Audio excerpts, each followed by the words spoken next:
Here we go.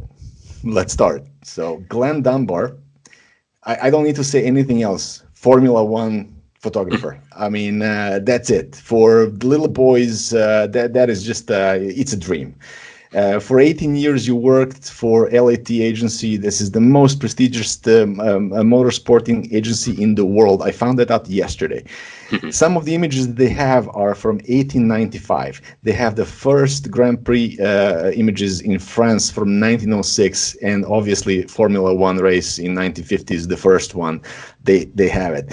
You cannot say this, but I sure can.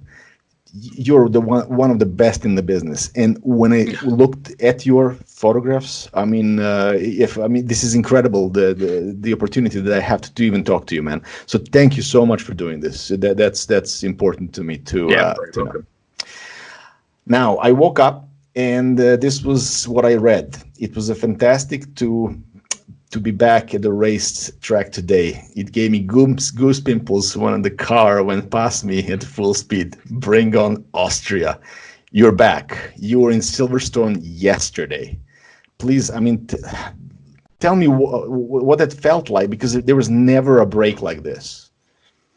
I mean, if you go back to the goose pimples, it wasn't actually me making it up. I did have shivers down my spine.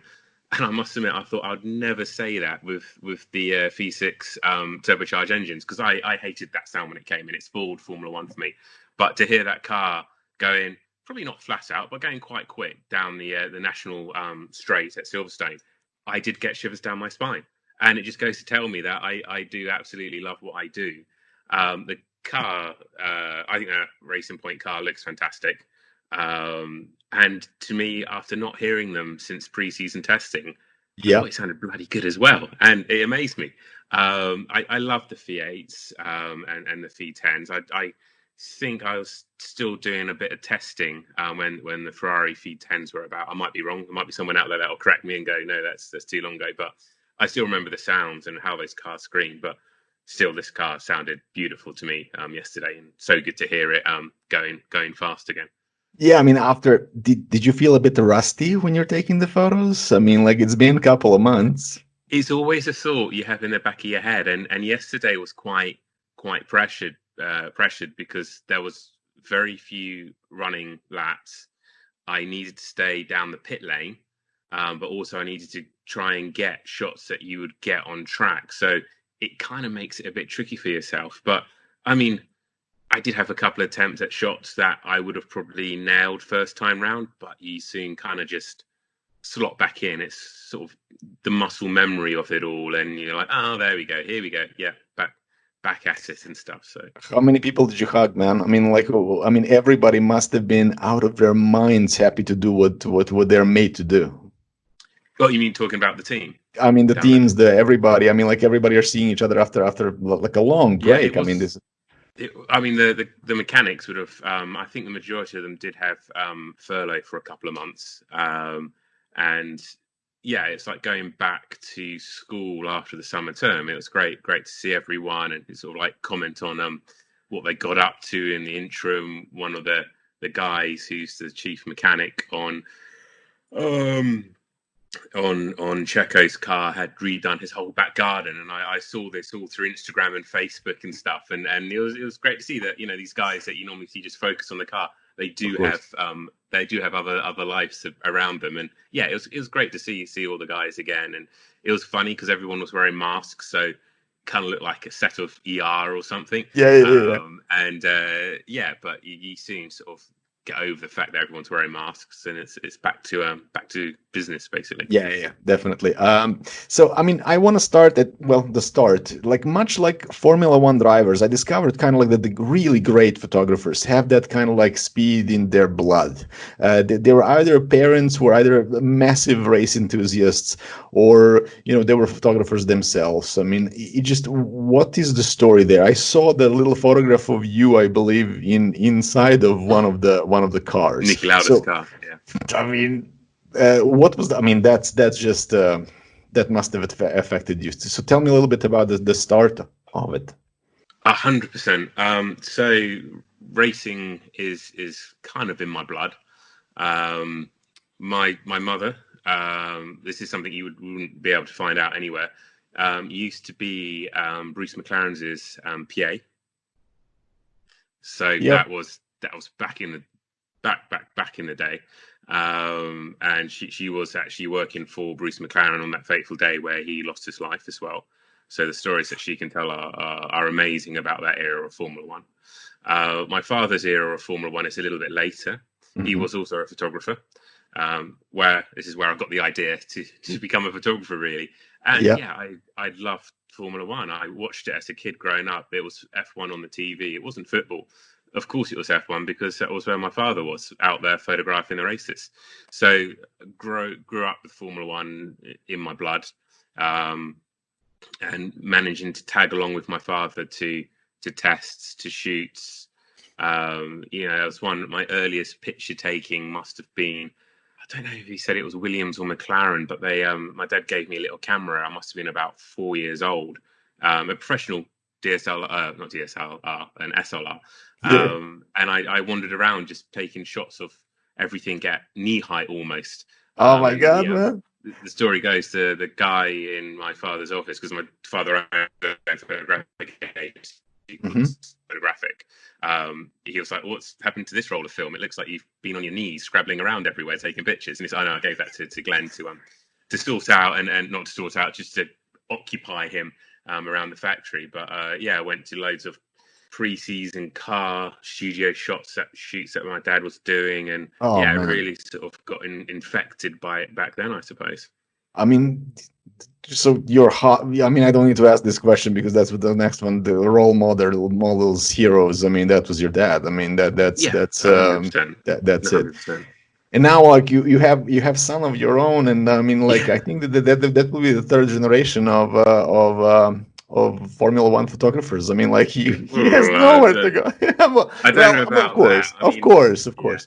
But I mean, like it just seems that like once you smell that, once you feel that, it just there is a certain type of thing that happens to a human being. I mean, like it just almost I don't know, some chemistry changes in you with these cars. So I can't wait for your son to see what he does. Like knee high. I mean, that's incredible. Do you have those photographs that you did back then? Oh no, they're long since been. They're gone. Yeah. Okay. Yeah. So I want to jump into my favorite race, Monaco. I want to take people on a little trip. But basically, I kind of discovered that all of you guys, photographers, you guys are coming on Thursday, and then races on Sunday. Walk me through first pre-planning, because I mean there must be some pre-planning going on before you go to a race. Let's use Monaco because I mean it's just I don't know. It is my favorite circuit. Which one is yours, by the way? I don't really have favorites because the favorites kind of turn year on year depending on your experiences. I have like my top places to go, and there's a lot of influence also around the city we're in, because that means a lot when you're there and you're 1,000 miles away from your family.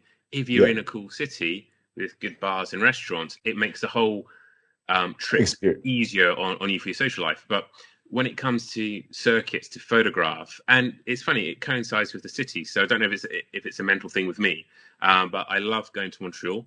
The circuit there, Villeneuve circuit is fantastic because it's all overgrown, basically. You're out in the boonies, you go to the back of the circuit, which is only about a 20-minute walk away, and you're in the middle of the forest and the circuit runs through, and it's just beautiful, and it's a lovely place to be. I love Singapore. F1 cars at night, what can you say? They were the first people to do it, and it's in a city. For photography, it's mind-blowing. And it's tricky as well. There's lots of things that work against you. We will talk about Singapore in about 20 minutes. That is like one thing that I will. Yes. So I mean, but I mean, Suzuka. Love Suzuka. Suzuka. Yeah. Sorry, but Monaco must be very, very. I mean, Monaco is interesting, right? I mean, to photograph, to go around. It's fantastic. Yeah. So let's go from Thursday and pre-planning, and then what happens gradually. How are you building your like everything up until Sunday? Yeah. Okay, so one thing with Monaco is a bit of an anomaly. It actually starts a day early. So we have the Friday off. Mm-hmm. Off. Not anymore. There's always stuff to do. So we get there. We fly out on the Tuesday. Mm-hmm. We fly as the agency. So it's generally anywhere between, on average, 5 or 6 guys from LAT. Either they're contracted or they're full-time staffers who will fly out all together. There's no real pre-planning in the office. We do that when we're there. We're all really good at what we do, and we can set a plan quite quickly. So the kind of a little plan is almost, it's funny, we don't really plan the weekend out until before each session, because you don't know what each session holds. But the first day at circuit is they call it the media day, which is normally the Thursday, as you said, but in Monaco we're talking about Wednesday, which is a day that we use to connect with our clients, connect with the team, have a little chat, a little briefing with the team with the photographic requests throughout the weekend. Then there's also the media side of things that the drivers do. There's lots of interviews to broadcasters, to print media. There's obviously the official Form FIA press conference that they hold with the drivers. And also you can tick off which is given to you by your team you work for. So for me and the agency I work for, we work for 3 teams, plus we do all the photography for Honda. If you didn't work for the teams, and that day's very different, you're kind of wandering around a little bit, trying to, I suppose, create whatever you can create. But for us, it's very structured around what the team needs. What teams are you working for, actually? So, as you know, I look after Racing Point. I'm their official photographer. The contract's held by LAT, but LAT puts me in place, and my boss, Stephen, has always done a program of, that's your photographer, that's your point of call. He'll deal with all your requests rather than having a pool of photographers and they're not knowing where to go. We also work for McLaren. We're their official photographers, have been for quite a long time now, and Haas. And we supply Honda with a lot of their imagery as well. Anyone else? I think that's it at the moment. Yeah, 3 teams and Honda as an engine provider. Okay, so basically the Thursday is that actually Wednesday would be that day of just kind of like getting together and talking about this day. What happens then? I mean, like, there's a first laps are made. Where are you? What are you doing? What are you trying to get? Because I'm assuming that like it's just a full on. I mean, people are watching all the time. So yeah, I mean, generally then we do the media day, either the Wednesday or the Thursday. And then Friday is the first day of free practice. Arrive to the circuit probably 2 hours beforehand.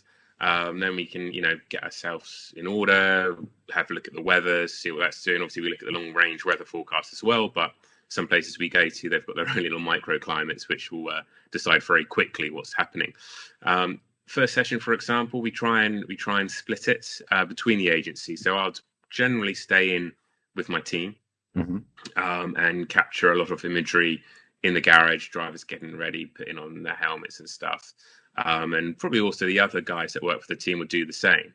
But then we'd have one person always on circuit that can feed the team with that initial action shot that you see pushed out on their social media channels as well. So once we're half an hour into that session, the team has already got shots of the drivers getting ready, getting in the car, pulling out the garage, a couple of shots on track, and that's within like 30 minutes of the start of the session.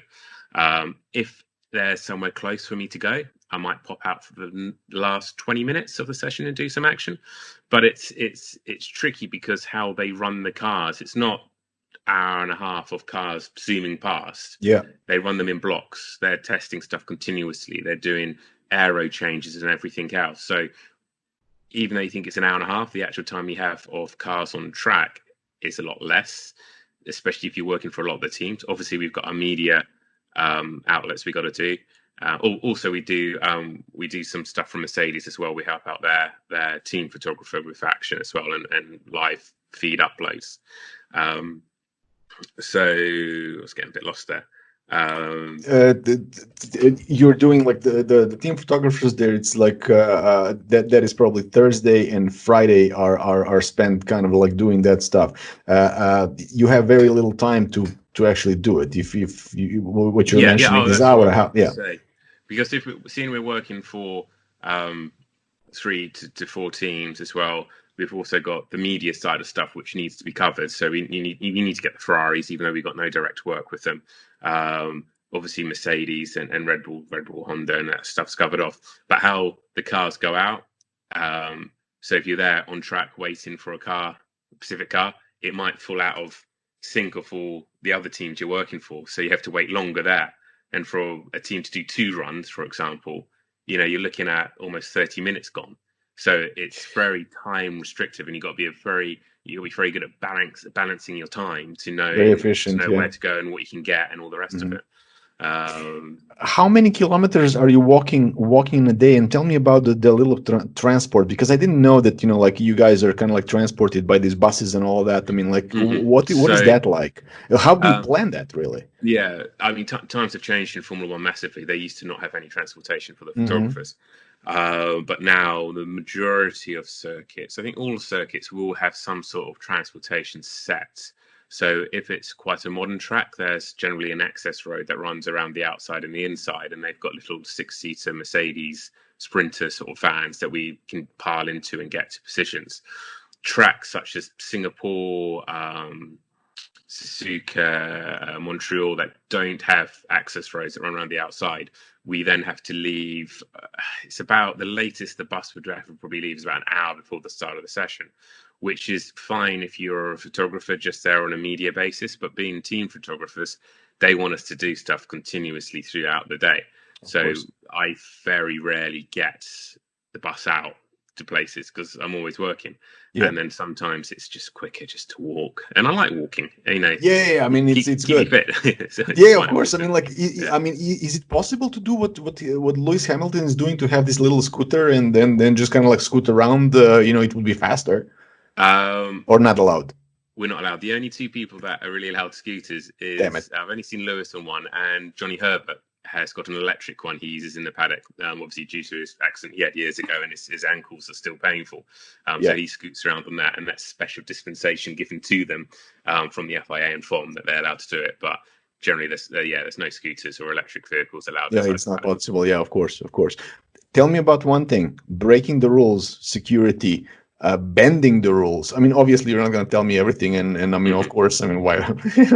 Let's be careful here. But I heard that some people were paying hotel managers to go in. Some photographers are knocking on people's, doors. Like if there is a view. How do you go about this? Because it's almost kind of like a spy game, like. So tell me about these things. I think it's been using your initiative there and finding the buildings what to go up into. There's some photographers better than others at doing it. I mean, generally there's not really a financial backhander involved because we as photographers don't actually have that much money. But it'd be like, oh, you'd like photography, we can supply you some prints. I make sure if it's a hotel or a privately owned hotel, we can do some prints to say thank you and all the rest of it. And I suppose 50% of the time they'll say yes, 50% of the time it'll be a flat no, but it's just chancing it and kind of like bending the rules. There's, you must have heard this saying. It's not the right saying in all circumstances, but especially as a photographer, if you're taking pictures, it's better to ask for forgiveness than it is to ask for permission. For sure. I mean, I'm doing it so myself. I mean, in very different situations, but I mean, I couldn't agree more. I mean, I'm not gonna photo. I mean, me personally, I'm taking photos of portraits, people, tribes, and all of that. So I'm not photographing somebody who doesn't want to be photographed.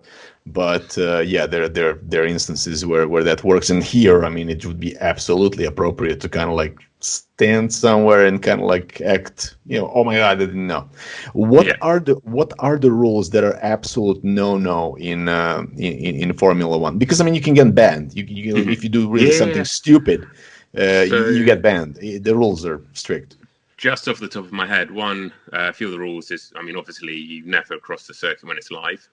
That's a big no-no. Obviously, the safety implications are huge. You aren't allowed in Parc Fermé. If you're a photographer and you decide to wander in Parc Fermé, you will more than likely get banned for the next couple of races. There's also, you've got a Pacific security company which travel with the Formula One. and they also hire local security firms. You kind of always listen to they're called cam security because they know it and they get it. And when they tell you to leave an area, you leave an area. You abide by those rules. You don't want to make their life any more difficult. Of course. Out on circuit, obviously stand behind the guardrail. Don't put yourself in risk. Some photographers don't really abide by it, and it just tars us all with a bad brush. It's like that safety concern that we should be wary of, and some aren't. And it's generally the guys that don't do it all the time. They might not know the rules, or they might not just care. But it can affect the full-time photographers that do it weekend in, weekend out. It's using your common sense. It is very difficult at times because there's a lot of people involved, and you might get a security guard that doesn't quite understand the rules. You do get trouble with security quite a bit that aren't that au fait. As I say, the cam guys, they're great. They know it. They get it. But out on track, you sometimes get spectator marshals that are actually they're behind. You're in front of the catch fencing, and they're behind the catch fencing, and they try and tell you where to go and stand. You're like, hey guys, I listen to the marshals because they're the ones that sort of have the authority over me. But you need to go and watch the fans. I'm nothing to do with you. But you do get that sometimes. And I've had run-ins with security and marshals before, and generally I have always been in the right, because if I'm in the wrong and if I'm doing something which I know this is a little bit probably I shouldn't be doing this, and if a marshal comes up to me and says you can't stand, I'd be like, yeah, fair enough, mate. I will move on. I thought it was a little bit naughty me standing here. Actually, I wasn't putting myself in danger or anyone else in danger. I'll move on. But then sometimes I have had heated arguments when they don't know the rules. Sometimes that does happen. Yeah, I mean, common sense, I guess, and all that. Let's. I mean, we are going into the Saturday, but I want to know about the physical effect on one's body when the Formula One whizzes by you. I read this thing, and we talked a little bit about this, about your ears hurting when you are taking the shot of Formula One coming from that tunnel. I mean, tell me about the physical effect on one's body. Oh, that's I spoke about that to you before. When in the days of non-turbo, the cars through the tunnel in Monaco, I mean, they were fantastic. It was amazing to be there. Every time a car went down, I had shivers down my car went past, I had shivers down my spine. And they're going like 170 miles an hour through a tunnel. The sound just vibrates of everything in it. It engulfs your whole body. And I found it. Not only did it hurt my ears, even though I had earplugs in, it hurt my teeth. The change in pressure because your teeth are full of pockets of air.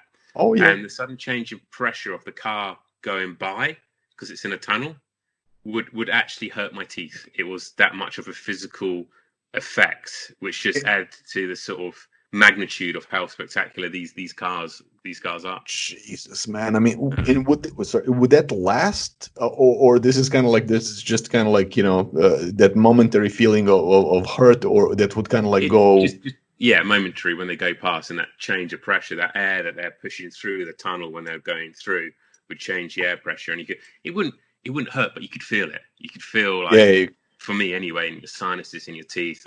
Don't know if I'm particularly prone to that in some sort. Maybe no one else feels that, but I certainly did. And for me, it just added to the feeling that these machines give you. They're spectacular. There's nothing in the world like nothing like that. Yeah, I mean that is incredible. So now we go to first training sessions and actually the qualifiers Saturday.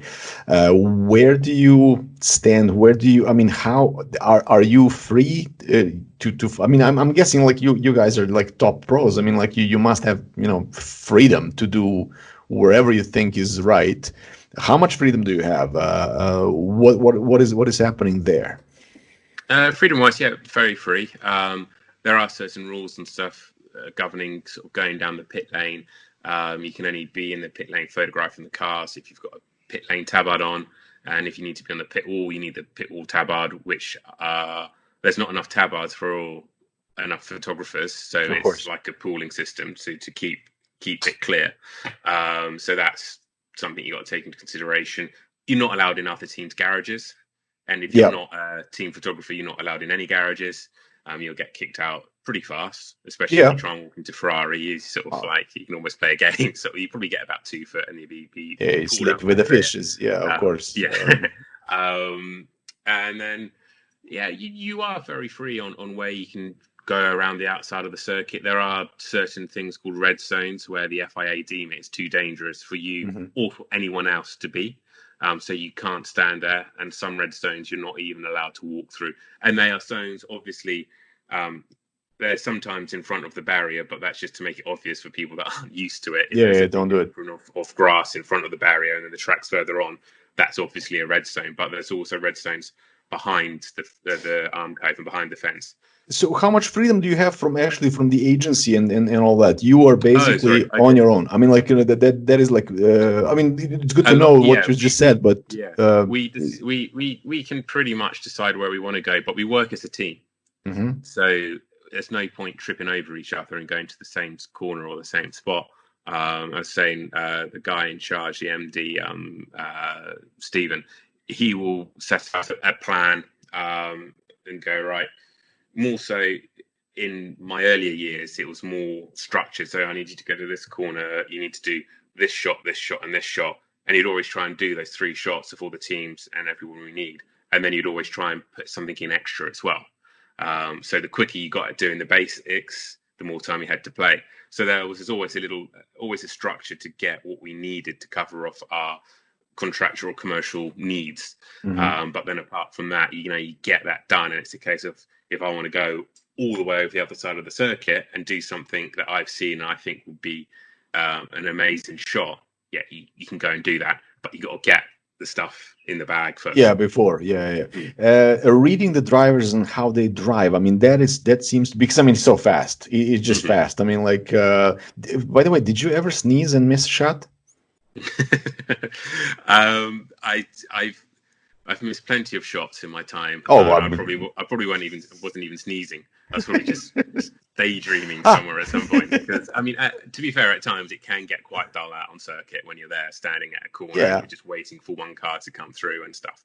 But yeah, no, I've missed plenty of stuff. And if you want to go into that, then by all means, I can do later on in the interview. But what were you saying before that? Okay, sorry. Reading the behaviors of the cars, actually. Every driver goes, a little bit differently into, like curves and all that. You kind of need to read them, and you need to learn how do they drive. How long did it take you to actually know where? I mean, because like I said, it's 300 kilometers an hour. I mean, you sneeze, you miss. You need to kind of know where the guy is gonna go. How long did it take you to get it? So that all kind of comes down to their lines through the corner and the apex of the corner and everything else. And I used to race karts for a few years when I was younger, so I kind of learned the racing line and stuff, which I think has probably definitely helped in my early career of knowing where the cars will go. So once you know the racing line, you've got a good idea where the car should be. But as you said, each driver generally has a little bit of a different line here and there. Okay, majority of the drivers will be bang on the same line, but there's some guys that run a bit wider in the exit or into the entry. But it's just picking them up, and it's just making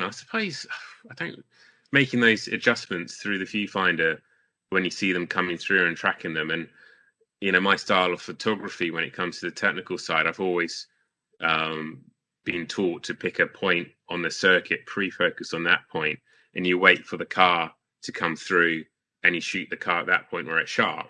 It'll take a few laps, but then you finally adjust your focus until you've got your composition and everything that you want, and you can shoot. And that was starting my career 18 years ago. The cameras wouldn't autofocus the cars. The cars were too quick. So that's how you'd take your picture. But now with the autofocus of the cameras getting better, I'm kind of relearning how to use autofocus, because you need to be able to use everything that the camera gives you to make your photography as best as it can be. There's no point going totally old school, going, I don't use autofocus. Well, the cameras now are really good. You should, but then you shouldn't forget your sort of training of doing the old picking the point and then waiting for the card to come through. So at the moment, I'm trying to merge the two together and make both work the best I can for me and use everything that's available to you. Yeah, absolutely. I'm interested also about one particular guy in the pit, and that is the guy that is standing in front of Formula One when it's kind of like going into the pit. The guy who lifts up the formula. I mean, Jesus Christ! I mean, that requires some balls, because I mean they need to stop on a dime. And I've seen a couple of guys who wrong. didn't. Yeah. I mean, did you ever talk to these guys? I mean, what is the? I mean, they need to have an absolute trust in a driver. Yeah, sometimes it must be a blind trust, because as you said, things. Oh, I've seen. Oh, it's just horrible. But I think it's a reflection on these guys that drive these cars, and they are phenomenal drivers. And I don't know, people listening to this, if you've gone karting before and you go karting for 20 minutes, and at the end of it, you are knackered. You are done for. Multiply that by thousands, and this is how good these guys are. They are they're finite experts of controlling that car. And I think those guys, they know that, and they know they can stop on a dime, and they can react so quickly. And that's where the trust comes from. Is respect. I mean, everyone in Formula One, we are all, no matter what you do, frustrated racing drivers. We would all love to do what these guys in the car can do, but we can't. So I think, this trust is built up. And these guys are amazing. I've been in plenty of road cars on the racing track with them doing shoots, and even in a road car, it's amazing what they can do. It's phenomenal, absolutely phenomenal. And this is effortless, absolutely effortless for them to drive vehicles. Put them in anything. Yeah, I remember I shot Top Gear when Lewis Hamilton first did the F1 star in a reasonably priced car, and he was drifting this absolutely piece of junk front wheel drive car. He was drifting it. He's like, how do you do that? You can't drift a front wheel drive car that has absolutely no power. But he was doing it. And through a corner, it wasn't like purposefully drifting just on a bit of track. It was to get the car to go through a corner as quickly as he could. And he was setting up and just drifting. And it's like, that's phenomenal. Phenomenal. Just like, please. I mean, it is incredible to watch these guys actually like do what they do. I mean, it is simply incredible. So Saturday, the planning is done, and your shots are there and everything. Let's talk about Sunday and the grid. The Formula race is about to start, and I don't care who you are, man. I mean, I think that everybody watches first 2 laps, and then you're kind of like, maybe like 7th lap you go away, and you join. Exactly. But that beginning is such a rush. I mean, the television is about to burst. I mean, everybody are just 100%. It's hour and a half, and then you see them next year. Yes. What is the feeling like of that? Where are you standing? I mean, tell me where are you when that lunacy is going on? I love going onto the grid. It's fantastic. The buzz, the feel you have there. You are, for me, I'm always busy because the time that you actually have to photograph them, they're on the grid for a long time, but the drivers come in, they get out the car, they go and have a pee, they come back, they go to the autograph signing set, they go to the national anthem at the front, and at that point, you as the photographer, one, you have to leave the grid because by the rules and regulations, you have to leave at a certain point, and 2, you got to leave the grid because you got to get to your corner for the start of the race. So it's a very short amount of time, and you're running around, you're sweating heaps, you're sort of you're bumping into celebrities and stars all over the place, and I'm the worst person to photograph celebrities and stars because half the time I don't know who they are. I'm really, really bad. I don't recognize them. But a few of the top people I do, obviously, but of course they're more local stars of the country you're in. So you're sort of not barging them out of the way, but you're sort of trying to slip past them and get to the place that you need to get to. And, I've been in a few really privileged places. One of them was, I think if you see on my Instagram, the shot of last year to commemorate the life of Niki Lauda when all the drivers came around in a big circle. We were working for FOM at that point, and we were told about this beforehand. A lot of things is kept secret from the photographers as well, from what FOM's doing. But if you're one of the FOM photographers, you get privy to this information. And to be there when all the drivers are in this big circle with Nicky's helmet in the middle was a very, very emotional time. And it was a fantastic. It was a sad place to be, but it was an amazing place to be because you are right there in it and you're documenting this. And you're part of the history. You're literally part of the history. You have shots that are literally part of the history. I mean, that's and Niki Lauda. I mean, like, oh my God. I mean, what a life. Yeah, I mean, it's just there's so many of them, but Nicky is up there. I mean, like, really, what he went through, and I mean, just that was pretty much the first driver that I kind of like heard of. Yeah, because I mean, I don't have those kind of like connections to F1 as you did with the parents and all of that, but that was the first driver that I was really aware of. It's just must have been incredible. So now they are really, really close to start. Really close. Where are you? The closest. Where are you at? The other thing that other request I had last year or the year before, talking about stuff ready to go, is it was the Spanish Grand Prix, sponsored by Emirates Airways,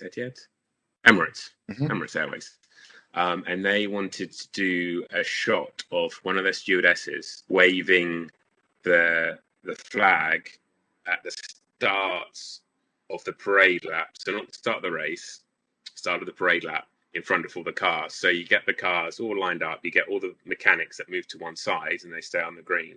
And then they wanted the shot of the stewardess waving the flag and have the still image of that. For the time that it takes for the guys to move off, you have 15 seconds to do this picture. So I was there with the head of security for Cam. I was there with one of the top guys at FOM and the stewardess. So there was 4 of us there. And it was a case of the head security for Cam was like, right, you know what you're doing. I'll leave you to it. The guy for FOM, I said to him, I've known him for years. I said to him, okay, when this starts happening, I'm going to start taking pictures.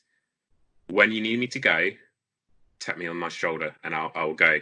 Because I needed to go trackside and they were going back to the pit. So it was literally a few blats, got a tap on my shoulder, and then just pegged in to the other side. Because, no word of a lie, if we were still stood there when those lights went green for the formation lap, the cars would have gone.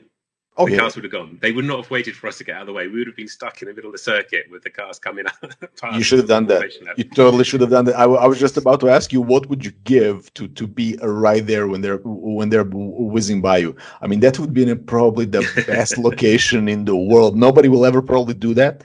But oh my God, that would be the most incredible. I think that somebody at some point will actually pay for that. Just like some sort of a protection thing, and just go. I mean, Jesus, yeah, something. I don't know. But that seems like. You could do it virtually, couldn't you? You could do a little VR if you had a tiny VR camera in the track. Yeah, and you could put a headset on and view it live. Oh my God, that would be incredible. That would be incredible. Some of these ideas, but that's the longest I've ever been on the grid. But we normally exit.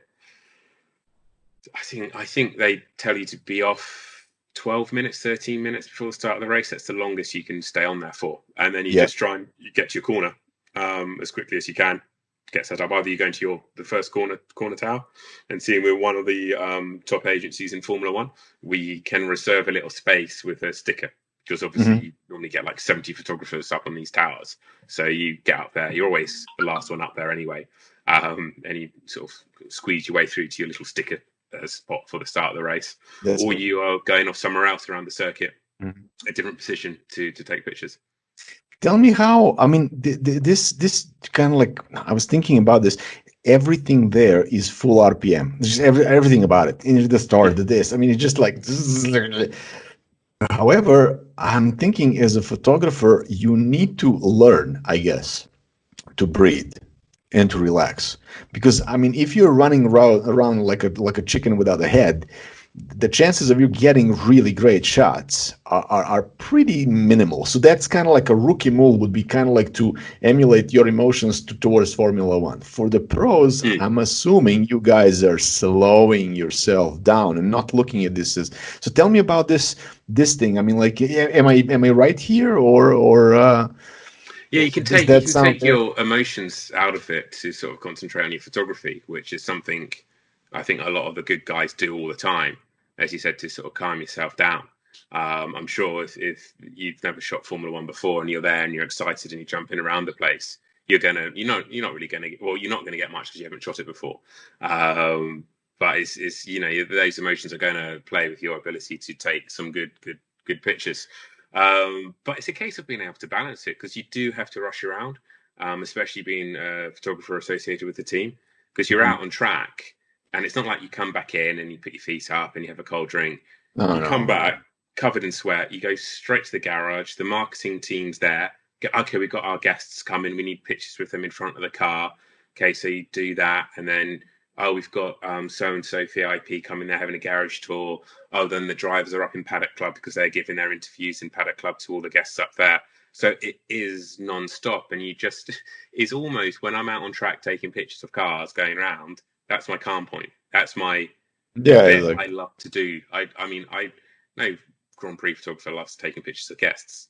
yeah, I love taking that's pictures of just cars. of course. And when I'm out on track, that's my calm point.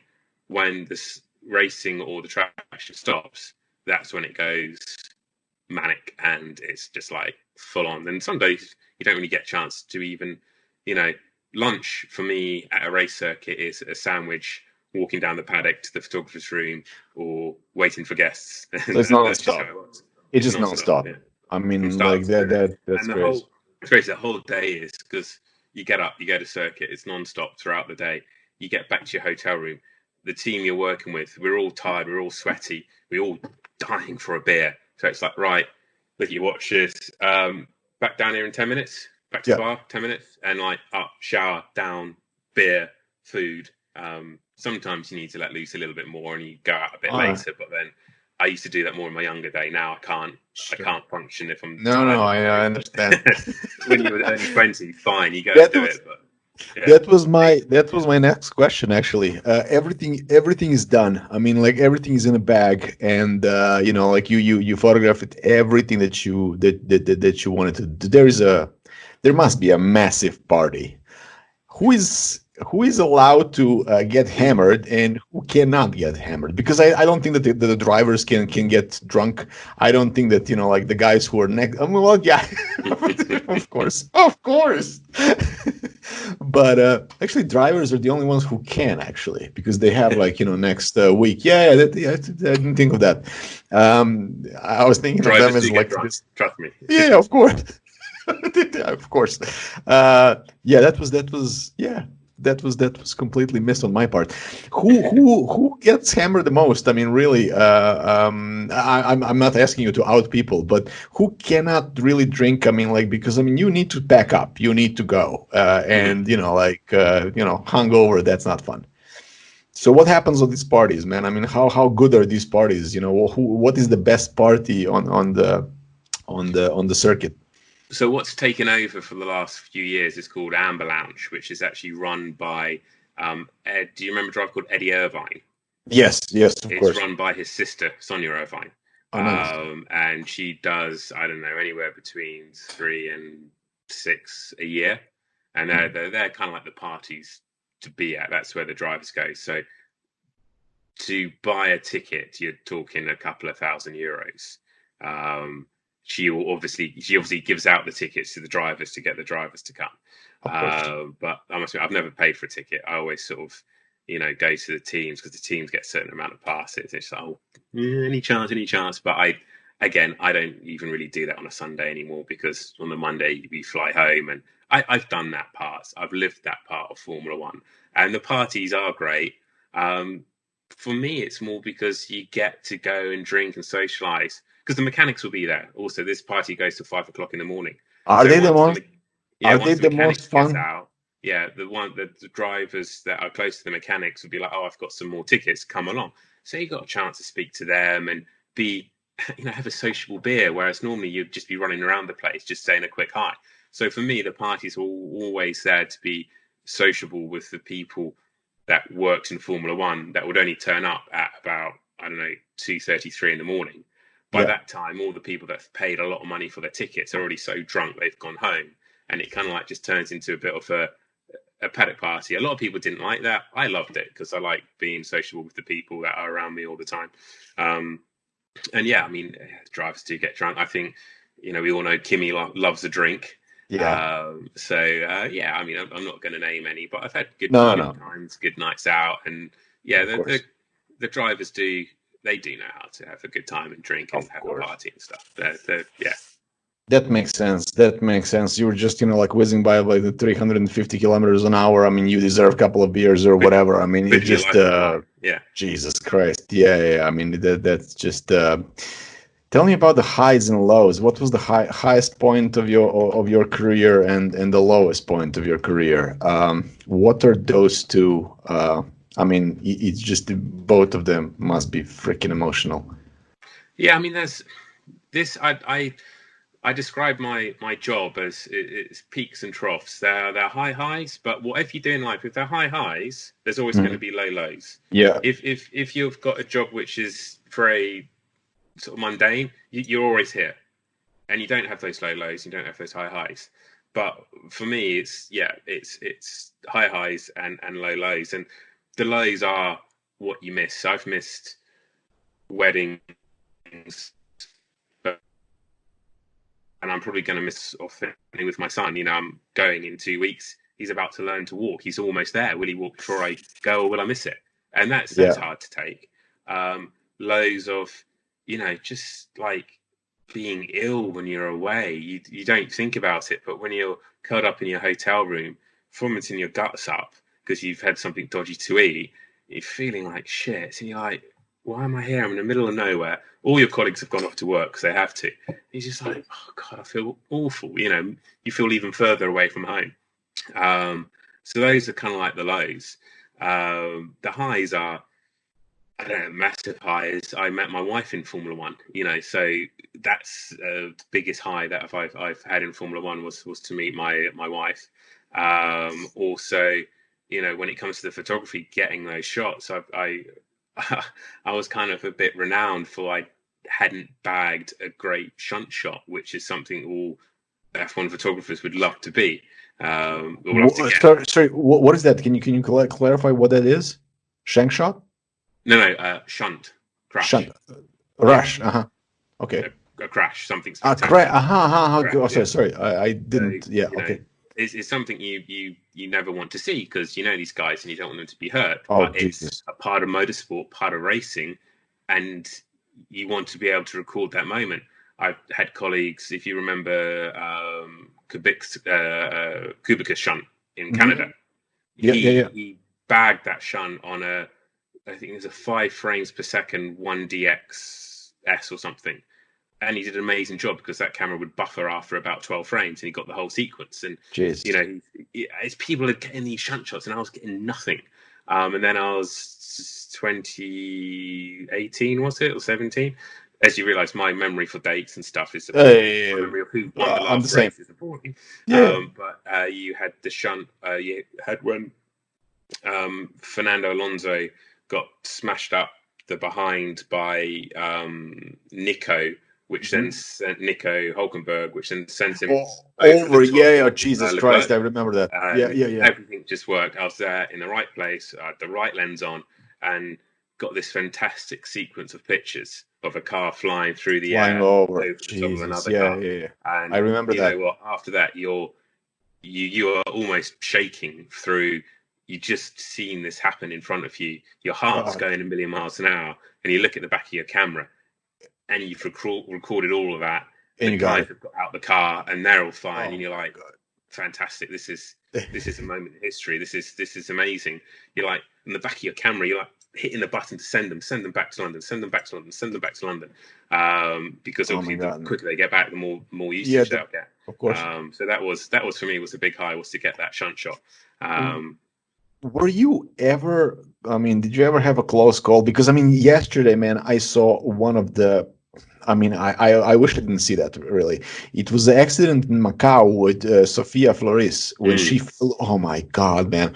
Yesterday, I don't know, like I was looking at, like obviously researching, and then I saw that accident. And for me, I mean, there are, of course, accidents, like where people died, and all that can be compared. I mean, this is just a tragedy of that sport, but it seems to be unavoidable.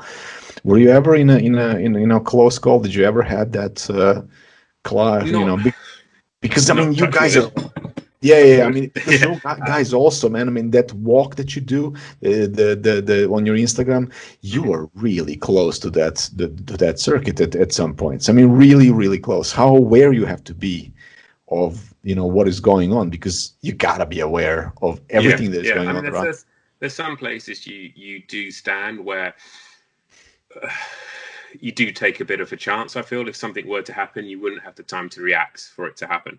I mean, a great example of this, if you Google Jarno Trulli Silverstone Renault crash, and you'll see it's a big shunt. Trulli was fine. The car got air past a marshal's post, but don't look at the car. Look at the marshals, and when they react, they start in running after the car's passed them because you aren't quick enough to react to it. Yeah. So there are some places you go, especially at the start of the race when everything's happening, that are, you think if something happens, you wouldn't know about it really. You. Oh, just too But fast. Yeah, yeah. yeah, majority of places, it's always a calculated risk, so to speak, of where you stand, and I like to obviously limit those risks as much as I can. And in the younger days, I might have stood somewhere a little bit more tricky, a little bit not tricky, a little bit more dangerous. But now I feel that the circuit has so many opportunities to take pictures that you don't need to put yourself into positions of undue danger to get shots, because you can just go and move somewhere else and go and experiment and get something different. And this is the great thing with digital. Your learning curve is so fast because you see the pictures straight away. Immediately, learn from the pictures straight away. So you don't really need to go back to the same place every time because that's a good shot. You can go somewhere else and experiment at the same time. There was one instance where it's quite funny. There was actual footage from, I think it was a helicopter.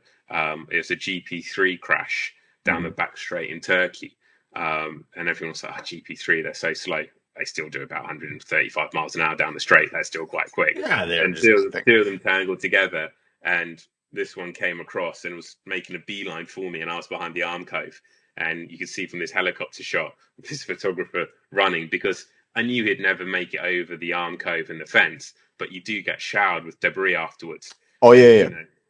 You don't want to get bits of carbon fiber in your face, do you? Little shards. No. So I did make that decision to sort of get away from where I think or thought he was going to hit the arm cove, which was right by me. But close calls, thankfully, no. Nothing. Okay, I mean, let's not talk about it. Like I never asked this question, so let's move on. You seem to be a master of panning shots, and I want to also talk about the helmets, because I mean, like currently the some of the drivers are changing them, like every race. I'm a massive fan of like stay with one, like a massive fan of clean stuff, yeah. So tell me about this, technique, I mean, I know it, but I mean, for people who don't know, explain the technique of panning and what are you looking for? Because you are doing incredible job. I mean, some of the shots are, man. Okay, go ahead. I think as a photographer yourself, you kind of look at the world as everything's a photo anyway. Yeah. When you're walking down the street, that's a good photo. That's good. Yeah. And that's how I kind of see the world as as a photograph. Yeah. A layering of photos everywhere. For panning, it's similar. If I get to a place, I'll watch a car go past me, and I might let 5 or 6 cars go past, and I just watch, and kind of, I don't know, slow it down in my head and kind of figure out to see if this movement of the car is going to work in the picture that I want to take. And if I think it will, I'll give it a go. I'll see, okay, right, let's pick up my camera, slow up the shutter speed, put some ND filters on, because otherwise you can't get down to the 8th and the 15th and stuff when it's sunny, and go and try. The only problem I do have is I've got this whole backlog of stuff that I need to shoot, so I can't spend too much time shooting these creative slowies. Yeah. So generally they're done within like 5 minutes or so. I just give it a little blat of seeing what I can get. Wow. And just see it, and I can see the motion and what I think I'll get on the back of the camera, then pick up the camera and do it. And generally I'm kind of right. Sometimes I can't physically have the technique to go slow enough what I want to capture it, and then maybe I'll come back next year and try it again, but try it slower. And problem is, I don't record any of this down, so I always go back to the same spot next year, try it a little bit slower, and go, oh, this is the same speed I was doing it the year before. Why don't I have a little notebook of places? And I always say, just write this all down, but I never do. So probably that's why you're so good. It's just seeing it, and the technique of doing a pan shot is very simple. The fact that you got to keep your focus point on the part of the car that you want to be sharp at the end of the shutter closing movement, and that's how you do a pan shot. I do strongly believe with Formula One, because it's open top motor racing, that the focal point has to be the driver's helmet. Yeah. I mean, because it really brings you into the picture. Into the and car. A lot of people try these slows and go, oh, this is great. And like the front nose of the car is sharp. It's like, that's pointless. It doesn't give you the whole thing about Formula One, which makes it great, is because it's open top. When the Halo came in, for me, it killed a bit of the passion, but it's a great safety device, and we don't want people dying. But to be able to see the driver's helmet clearly was fantastic, and you needed to see that because that gave you this feeling of there's someone in there controlling it, and that's a focal point. Yeah, I mean, it's a focal point of the man and the machine, like, and that's it. It is. I mean, although I did see some of the shots that like the helmet is not that sharp, and also the whole kind of car and nothing is really that sharp, but it just works. Some of the, and that is now goes into a point. You can have ghosting if the helmet starts to ghost. That's fine. Yeah. But that's cool. But if it's too focus on somewhere else on the car, then absolutely. If not the back of the car is sharp, I mean, that's kind of, why? I mean, there's really no point. It just there's absolutely no point. So helmets. I mean, like, what is your preference of the helmet? Like, is it one color? Is it like, what do you think about the current state of, like, changing helmets every race? I mean, so the former FIA did bring in the law to limit the amount of helmet changes per year, but that rule I think is gone this year. I don't like it. I prefer them to stick with one. I think it's a very good identity. The bolder, the better. The days days of photographing David Coulthard with his Scottish flag helmet design, blue and white stripes, brilliant. Stuff that are bold and they stand out, and you can tell who the drivers are. Red Bull drivers are the worst because they're so cluttered with Red Bull decals. Sometimes you can't. I have to look at the T-bar, which is either yellow for the number 2 driver or black for the number 1 driver, to decide who they are, because I can't tell. Yeah, I mean, which is really weird. I mean, I don't know, like, that brings me to, my favorite driver. I mean, and I mean, he's been cited by so many as the best ever. Ayrton Senna, obviously. I watched him. I watched that race when he came, and it was just. I mean, for me, that was kind of like one of those things. Like, when the feeling was like when Tyson was boxing, when Ali was boxing, when Michael Jordan plays tennis, when Roger Federer, Michael Jordan plays basketball, Roger Federer played tennis. This was a worldwide event. Who is your favorite driver? Again, has been cited by so many people, it has to be Ayrton. He was a guy that I watched as a kid growing up. My father knew him personally because he was the official Rothmans photographer at that time, and he was also the McLaren photographer when he was at McLaren's. And he was just a phenomenal driver. He was just amazing. Definitely my sporting idol. And it has to be Senna. And I'm so glad I'm of an age where I did actually watch him, and I watched him drive and watch what he did with the car. It was spectacular. I saw the Hamilton actually drive for his car. You saw this, I'm sure. You know, like on the I mean, this was kind of like one of the best drivers around. Being a kid, I mean, you literally kind of like you just the effect this guy had on everybody, it seems, is incredible. So I just wanted to mention him. And do you know what I'll say this, and I might be criticised for it, or I might be, say you're sort of very soppy about it, and it's a bit strange thing to say, but in my career, I've photographed through, Michael and Lewis, Fernando, Sebastian Vettel, all phenomenally quick drivers. All I definitely rate in my top 5. But there is one new kid on the block who I think is gonna be special and be more like a Senna than any of those other guys, which is Charles LECLERC. And I love him. There's something about him, and I've never photographed Senna, but I can remember what my dad used to say about photographing Senna. And I was photographing him. He was doing a little shoot with another photographer. I was piggybacking off the back of it, trying to get some portraits.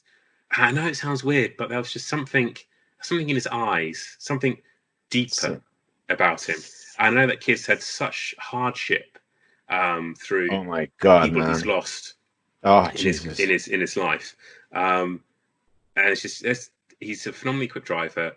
I like him as a guy. He personally contacted me when I did a shot of the through Dagna 1 or 2 in Suzuka, and he paid for the picture. A lot of drivers would just expect it to be free, and he physically paid the agency for the picture to use it. He's just a gentleman. He's been brought up correctly, and I think he's a thoroughly nice guy. And I really hope Formula One doesn't spoil his persona. And generally, nice guys don't do well in Formula One, but I think he's going to be an exception to the rule. And yeah, he's to me is someone that should, I would imagine, be like the next Senna. I don't know. I might be totally wrong. No. I mean, we'll see. I mean, that whole series on Netflix, Drive to Survive. I mean, two people really kind of like jumped. Me personally, it was him, and obviously Gunther Steiner. I mean, like that guy is like, oh my God, I want to meet that guy and hug him. Like, I mean, it's just he's just like that in real life as well. I mean, I'm sure. I don't think that he has. I mean, there's no front. You can see everybody else. I mean, like, look, this is me, and like I'm reading people, and especially the top guys. I mean, you cannot really, put your emotions out there and all that. Mm-hmm. But I mean, everybody are trying to be kind of like nice and all that, and that there's just that. I mean, it's Formula One, and it should be like that. I mean, it's just the most competitive sport, I guess, in the world, where thousands of people are working on one particular thing, and everything goes into that young driver, really, who is like in their 20s. I mean, I'm wondering, when are they going to look for the driver in elementary schools? Nursery. I think so. I think that is happening. I mean, because there is a 16 or 17-year-old driver who was hired by. I think Lewis was picked up by McLaren when he was like 8 years old, when he was still karting. So there's scouts out there all the time looking for the next future champions in the karting ranks, for sure. It is incredible, and I mean, a lot of these guys who made it to Formula One racing, when they're asked what was the most fun driving, including Senna, what was the one race that you remember? Nobody's talking about Formula One. They're all going back to karting. Why is that? I mean, this is incredible amount of pressure. It must be. I mean, I saw that the episode where the Haas has 4th and 5th place, I believe it was, and then the mechanics. Australia, yeah. Oh my God, man! I mean, like I was like I was crying for these poor guys who were putting the tires on. I mean, how do you feel after that? Yeah, I mean, it's just you're the sorriest person that ever lived. Yeah, for sure. I mean, how you talk to these guys? I mean, like there must be. I mean, this is incredible. What especially the guys in the pits are doing. Yeah, and they live it and they breathe it and they love it. And for that to happen to the Hess mechanic, I mean, yeah, as you said, he inconsolable afterwards, because he knew, you know, he let the drivers down, he let the whole team down, and just through, I don't know if there was a mechanical issue with the gun or anything, but yeah, because obviously he didn't do it on purpose, you know. So No. he'd be inconsolable, you know. And imagine being you or me in that situation. You've let down not only the 80 people at the circuit, but you've let down the 400 people back at the factory. You know, you've let down all the drivers' fans. You let down all the team's fans. It's like, yeah. I mean, they were on the way to the best result that they ever had, and in two laps they lost it because of the failures of. I mean, and you can point out the person, which is crazy. Of course, everybody will forgive you in the team. I mean, they're mad, but I mean, there's no way you're doing this on purpose. I mean, like, obviously. So I was trying to put myself in the shoes of those. I mean, men that you know, like, you go to sleep at night and you're just, oh my god, this is for days. You're just, and then like the very next thing is like you're changing tires again, and that feeling of, oh my god, man, I cannot fuck this up, where all of the mistakes are happening when you're scared. Yeah, that's pressure for you. That's pressure. Oh, Jesus Christ! I mean, that's crazy. Let's talk about a little bit about the Singapore race, because that is. Tell me about the first time when that was announced. Because that must have been, all of the photographers must have been out of their minds of happiness. First night race, if I'm correct. I think when it was announced, we were all a little bit worried, because we didn't really know about the lighting setup. These lights they were going to have on the circuit so the cars could see where they were going. Would that be sufficient for photography? Would it mean we could still use our equipment how we want to use them? And seeing now, I think if we had the race this year, it'd be the 12th year of Singapore, or the 11th. So we're going back quite a long way, and the digital cameras weren't nowhere near as good as they are now. And we've definitely seen a big evolution in the cameras from just looking at Singapore photography. That was our first thought. Was like, oh shit, I hope we can still do good photography. But when we got there, we realized we could. It was limitations. We found putting stuff on if you had a 1635, for example, you're doing wide shots which look great through the viewfinder. You're like, oh, it's great, you got a building over there, you got this, oh fantastic. And then you go and zoom in on the back of the camera and you look at the car's like made up about 3 sort of grains. It was horrendous. We found stuff worked a lot better on long lenses. Anything above like 100mm you were fine, but anything wider you were sort of like struggling for the camera to keep this car together in the digital sensor. But that's thankfully has progressed a lot further, and the imagery is a lot clearer. But I think after the first journey there, everyone was raving about it. I came up with the idea after a couple of years. I got some ND grad filters, and because the track was brighter, too lit, yeah. Than the skyscrapers. So yeah, you could, get the raw, change it around a bit, pull it out, But we didn't have enough time to work like that, because our images were going straight from the back of the camera straight to the team. They were JPEGs. The office didn't have time to correct them. So I thought, okay, I know what I'm going to do. I'll get some grad ND filters, and I'll swing them up the other way around. Normally, you use the grad for the dark bit for the sky and the light bit. Yeah. Flip it upside down. Job done. You got the tracks coming in, the skyscrapers are there, and I had a very good photographer, a guy called Clive Mason. He was like, so how? Well, I don't. You're sending your picture straight back, and I'm like, yeah, I'm using a grad filter. I'm just turning it upside down. It's like, oh shit, that's a good idea, isn't it? It's like, it speeds up the whole process of getting these pictures out quickly to the clients, which is 100%. How LAT works. 100%. But yeah, how is it to photograph? Sorry about that. How is it to photograph Singapore? I mean, I've been there like yeah. I've been there 40, 50 times. I'm living in Bali, so it's like it's just like this. So I mean, it's very strict and all of that. Yeah. So how is it to photograph there? It is tough. Sort of the heat kills you even at night. You're carrying all your gear around with you. Especially because, as I was saying, they do have a shuttle that goes about an hour before the start of each session. But for me, I can't take that. I'm still busy working. So it'll be work up to like maybe 15 minutes before the start of the session, and then just go and peg it off somewhere down the, about a mile away from the circuit, because the circuit's very long and sort of thin almost. So yeah, that physicalness, and also finding your way around a street circuit in the middle of the city, because things aren't as you think, and you need to know the underpasses. You need to know where you can get across the track and where there's tunnels and bridges and stuff. So it's all just learning the shortest distances to everything. So it's in the views. The views from the skyscrapers, because I mean, like, there is like Singapore is just, you know, like, it's everywhere. I mean, like, how do you choose where to go? I mean, like, you're obviously pre-planning this way before. Yeah, I mean, we do when we first started going to Singapore, we would always do a track walk, and any new circuits we go to, we'd do a track walk. The first option was the Swiss hotel, which was obvious because it was it's just there. It was there like that, and then the track did that. So it's like, well, we need to go up there, don't we? And the organisers organised a room for photographers to go into. But then with our connections through other agencies, there's a agency, obviously you heard of them, called Getty Images. They're photographers, they do the Red Bull stuff. All the guys are British, so we obviously make quite a strong connection when we're out there. The Red Bull team was staying in the Swiss hotel.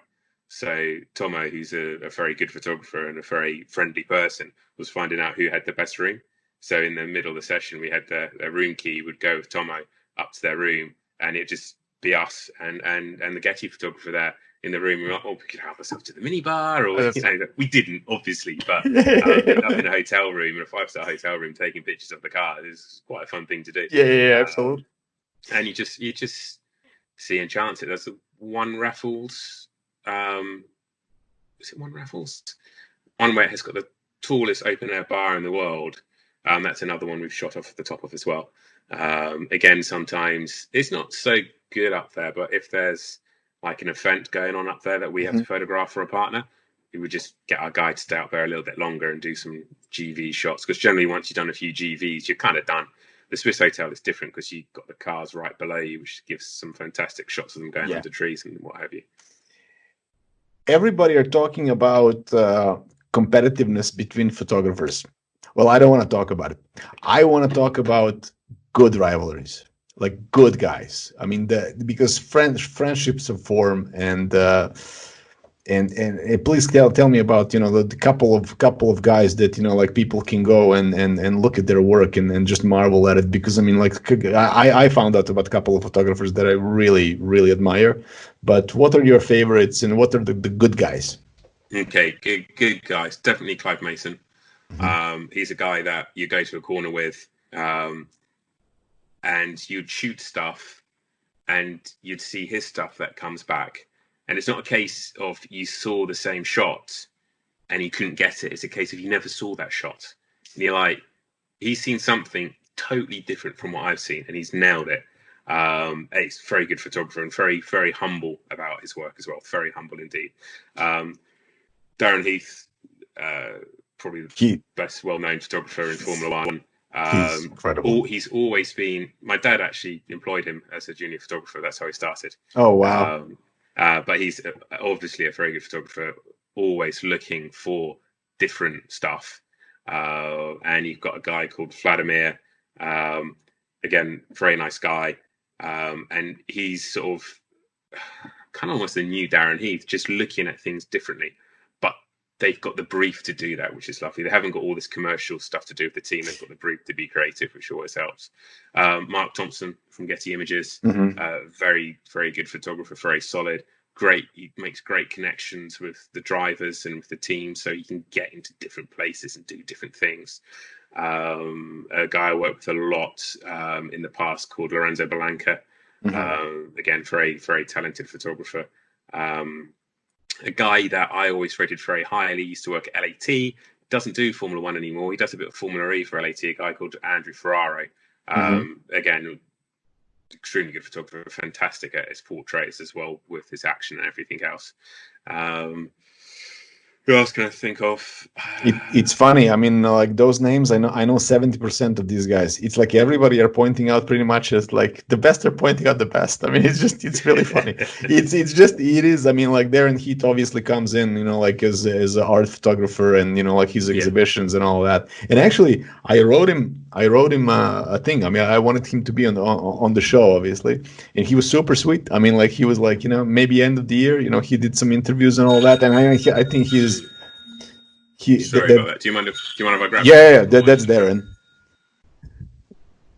Hey, darling. Okay, cool. I'm still in the middle, but do you need a hand?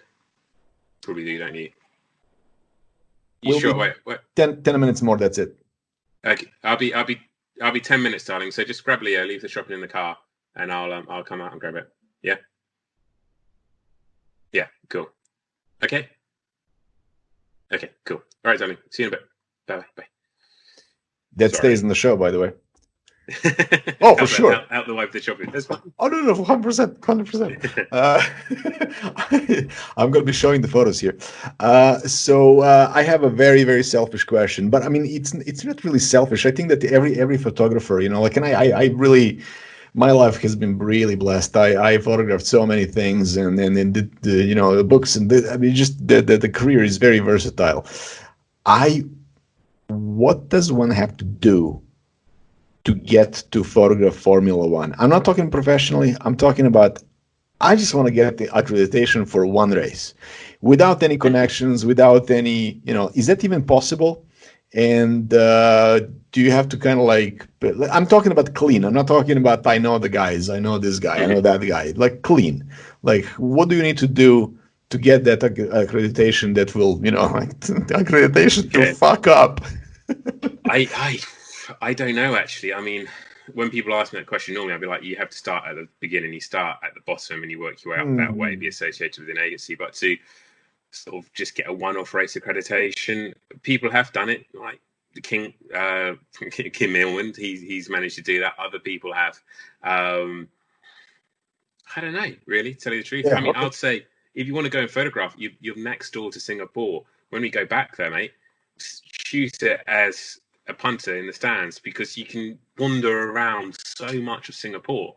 And you could create a portfolio of imagery of being like behind the scenes, which we as the photographers in front of the scenes, we don't get to do because we don't have the time to do it. And you can still get pretty close to everything, but to try and get that one-off race accreditation, man, it's difficult. All you can do is try and apply every time to the national, because there are a set amount of passes that are given to national photographers. So it's through the circuit, that route you could do it. Through FIA and stuff, no, they wouldn't even.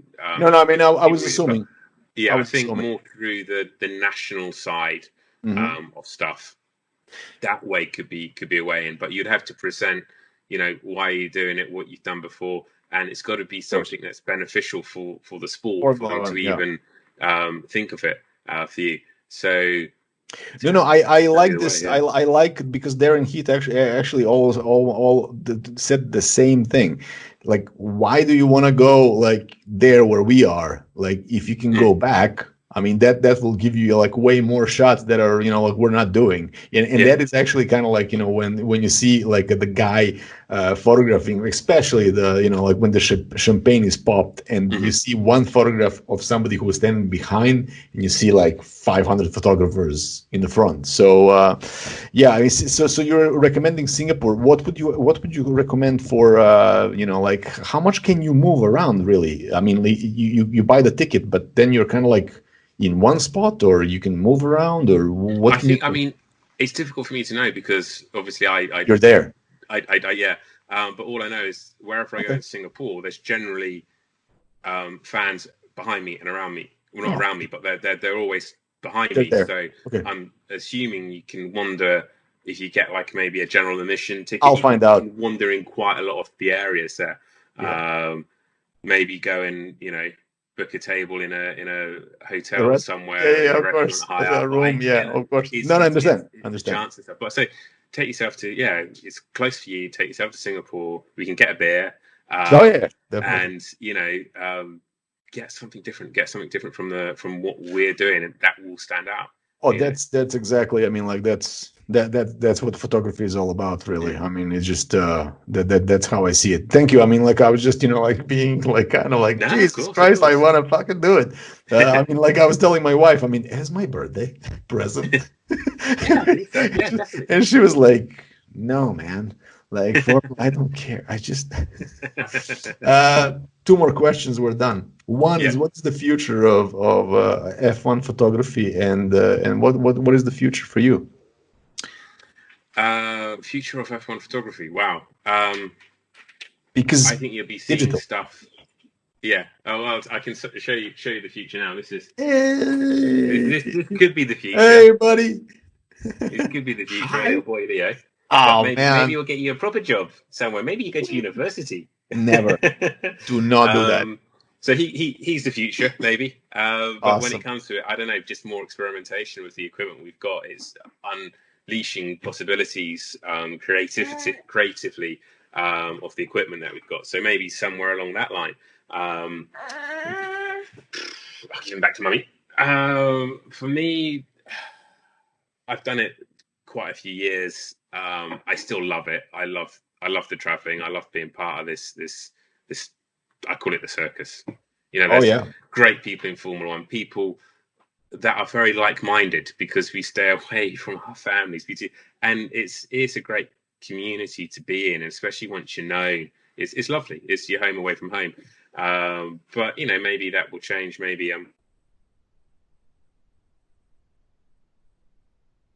for my wife, who's been put up with me for the last 10 years traveling around the world.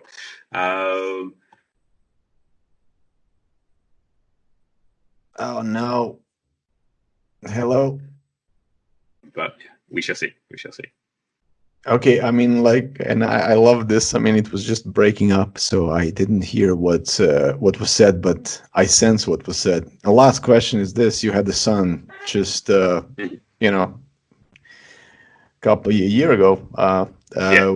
The effect on that on your career. I mean, like, you know, I'm not asking like, are you going to take different pictures because it's Formula One. It's like, you know, it's there.